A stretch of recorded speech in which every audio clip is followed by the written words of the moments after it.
शाळा महाविद्यालय सुरू झाली, पण दूरवरून येणाऱ्या विद्यार्थ्यांना नियमित वेळेत बस नसल्याने सालाबादप्रमाणे त्यांची गैरसोय कायम आहे. सातपूरला यापेक्षा वेगळं नाही. वेळेवर बसेस येत नसल्याने मुलांची मोठी कसरत होते.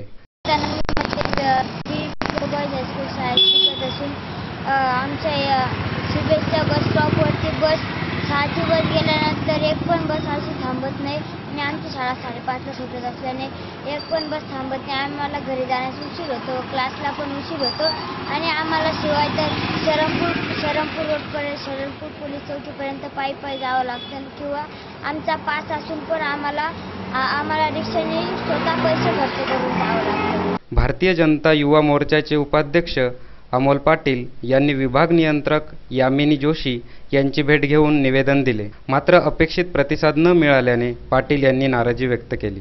मोठे अधिकारी जे 5 जिल्ह्यांचे बॉस विभागीय नियंत्रक यांनी असे उडवडीचे उत्तर देणं योग्य नाही. आम्ही जर त्यांनी आम्हाला येत्या 8 दिवसात गोरगरिबांच्या मुलांना नागरिकांना जर त्यांनी बस सुरू केला नाही तर आम्ही आमच्या पद्धतीने आंदोलन करू. मॅडमने सांगितलं तुम्ही तशी कारवाई करा.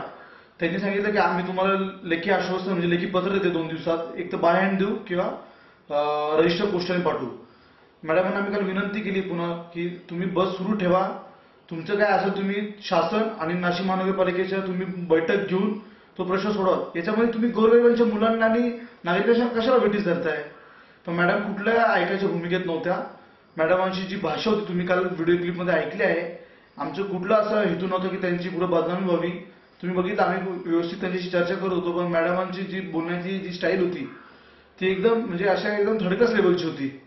त्यांनी असं बोललं नाही पाहिजे. त्यांनी त्या पदावरती बसून त्या पदाचा गैरउपयोग करू नये.